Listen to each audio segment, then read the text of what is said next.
बाहर मुसलमान, अंदर मुसलमान। आखिर 4 तारीख की रात को डासना मंदिर के अंदर क्या था मुसलमानों का प्लान? नमस्कार, मैं हूं अभिषेक त्यागी।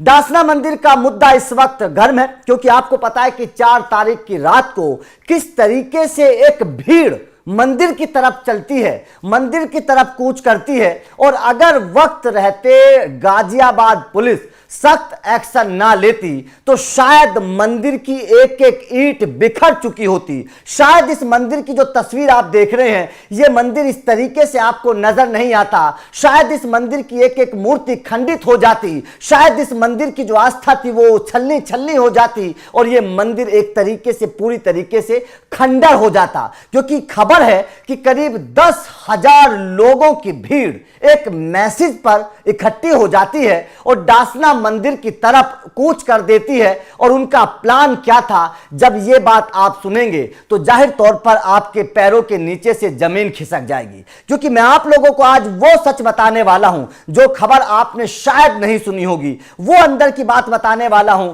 जो खबर बाहर किसी के पास नहीं आई होगी। क्योंकि मैं आज मंदिर गया, मैंने वहां जाकर देखा, मैंने वहां का माहौल महसूस किया, अंदर के लोगों से जब बात की तो एक बड़ी हैरान करने वाली खबर सामने आई कि 4 हिंदू वेशभूषा में लोग मुसलमान अंदर कैसे आ गए, कैसे फर्जी आधार कार्ड उनका बन गया, आखिर अंदर उनका प्लान क्या था, आखिर कैसे वो झूठ बोलकर अंदर आ जाते हैं। अंदर 4 मुसलमान थे, बाहर हजारों मुसलमानों की भीड़ थी। आखिर मंदिर को लेकर क्या प्लान था? क्योंकि आपको मैं बता दूं कि जो सोशल मीडिया पर इस वक्त खबर चल रही है वो ये है कि 4 तारीख की रात के दिन एक बहुत बड़ा हुजूम, उसको अगर हम कहें तो बवाली लोग कह सकते हैं, उसको जितना मतलब उनको कहा जाए उतना कम है। क्योंकि जो 10,000 लोगों के आसपास की जो भीड़ बताई जा रही है जो डासना मंदिर की तरफ कूच कर रही थी, उसको उस दौरान एक डासना मंदिर के अंदर एक रामलीला का प्रोग्राम चल रहा था। बड़ी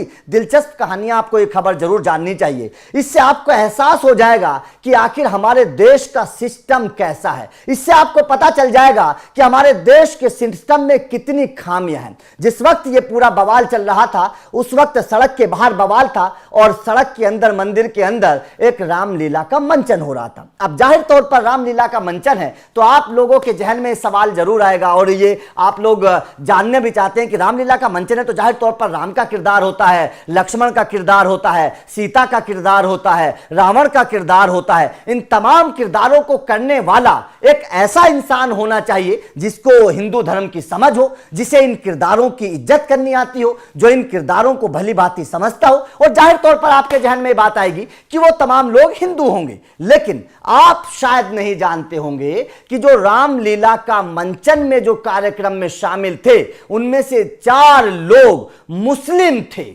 जाहिर तौर पर इस खबर को सुनकर आप भी हैरान रह जाएंगे कि जो रामलीला का मंचन कर रहे थे, मंदिर के अंदर जो रामलीला होती थी मंदिर के प्रांगण में, उसमें से 4 लोग मुस्लिम थे। हमने वहां जाकर जब लोगों से बात की, जो रामलीला कमेटी के लोग थे, जब हमने उनसे अंदर जाकर बात की तो उन्होंने बड़ी हैरान करने वाली बात बताई। उन्होंने कहा कि जब हमने उन्होंने कहा कि जब हम किसी किरदार को, किसी कलाकार को चुनते हैं तो हम उसका आधार कार्ड देखते हैं, जाहिर तौर पर देखना भी होता है। तो हमने जब का आधार कार्ड देखा तो उन लोगों के नाम हिंदू थे, उनके पिताजी के नाम हिंदू थे, उनका जो पता था वो एक हिंदू गांव का था। इससे हमें लगा कि शायद वो हिंदू होंगे। हमने उनका चयन किया, हमने उनको अपने रामलीला के मंचन में कार्यक्रम में हमने उनको शामिल कर लिया। एक दिन कार्यक्रम उन्होंने किया भी था, एक दिन वो हमारे साथ रहे भी थे। लेकिन जैसे ये पूरा बवाल हुआ और अंदर के लोगों के जब आधार कार्ड की चेक की गई, पूरा खाका तैयार किया गया, पूरी चीजें जांच की गई तो पता चला कि भाई साहब ये तो 4 लोग मुसलमान हैं, ये तो हिंदू है ही नहीं। ये तो झूठ बोलकर मंदिर के अंदर आए हैं, झूठ बोलकर इन्होंने ये बताया है कि हम हिंदू हैं और फर्जी आधार कार्ड बनवाकर मंदिर के अंदर एंट्री हो गई। वो तो शुक्र करो कि केवल एक दिन ये मंदिर के अंदर रहे। अगर पूरा रामलीला के कार्यक्रम के दौरान ये मंदिर के अंदर होते तो कुछ भी हो सकता था, कोई भी अनहोनी हो सकती थी। मंदिर के बाहर 10,000 लोग इकट्ठे हो जाते हैं, मंदिर के अंदर 4 लोग इकट्ठे हो जाते हैं। और सबसे बड़ी बात यह थी थी, जो मंदिर के पुजारियों ने हमें बताई कि जिस वक्त ये मंदिर के बाहर बवाल चल रहा था, हमने जाकर रामलीला के उन लोगों से बोला कि भाई साहब आप रामलीला को बंद कर दीजिए, बाहर बवाल हो रहा है। तो उन लोगों का जवाब भी हैरान करने वाला था। उन लोगों ने कहा कि हमें आपसे कोई मतलब नहीं है, आपके मंदिर की रक्षा आप खुद करिए, हम आपके मंदिर की रक्षा नहीं करेंगे।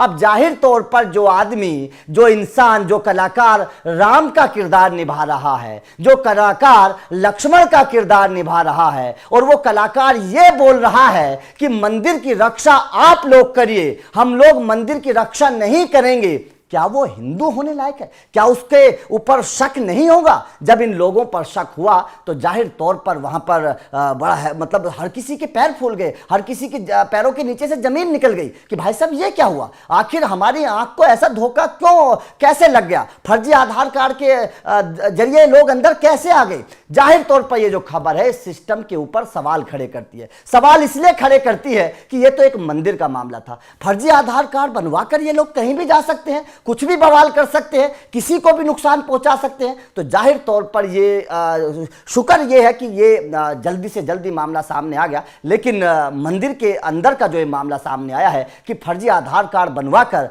जो मुस्लिम लोग हैं वो हिंदू लोगों में शामिल हो जाते हैं, अपने आप को हिंदू बनाकर रामलीला करने लगते हैं, अपने आप को हिंदू बताकर मंदिर के अंदर दाखिल हो जाते हैं, तो जाहिर तौर पर ये कहीं भी जा सकते हैं। और ये बहुत बड़ा सवाल है हमारे सिस्टम पर, जो दासना मंदिर के अंदर से खबर सामने आई है। तो जाहिर तौर पर इस तरीके की चीजों पर रोक लगनी चाहिए, कानून व्यवस्था को कुछ कड़े कदम उठाने चाहिए, इस तरीके के लोगों पर कोई बड़ा मुकदमा दर्ज होना चाहिए और सख्त से सख्त सजा मिलनी चाहिए। आपका इस खबर पर क्या कहना है? आप इस पूरे मुद्दे को किस तरीके से देखते हैं? जिस तरीके से हजारों की भीड़ मंदिर के बाहर थी और 4 लोग अंदर थे, हो सकता है कि इसके पीछे कोई साजिश हो सकता है कि इसके पीछे कोई नापाक मंसूबों को कोई अंजाम देना चाहता हो, क्योंकि ये तमाम जो बातें हैं, जिस तरीके की खबर सामने आई है कि एक मोहम्मद जुबैर नाम का इंसान है, वो यति नरसिंहानंद के बयान के बाद एक मैसेज करता है, सोशल मीडिया पर ट्वीट करता है, उसके एक के बाद कई ट्वीट सामने आते हैं। वो गाजियाबाद पुलिस को टैग करता है, वो तमाम लोगों को टैग करता है और लोगों को इकट्ठा होने के लिए उकसाता है,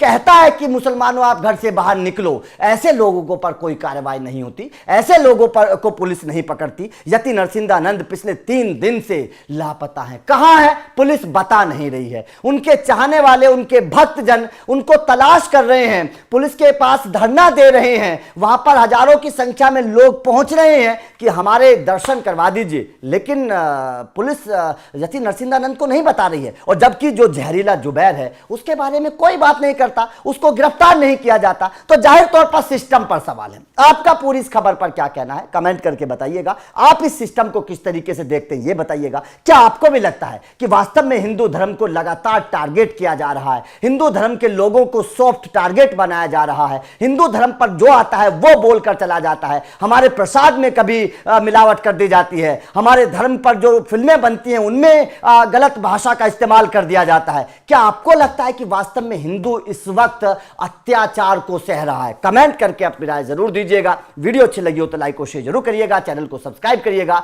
video thank you very much.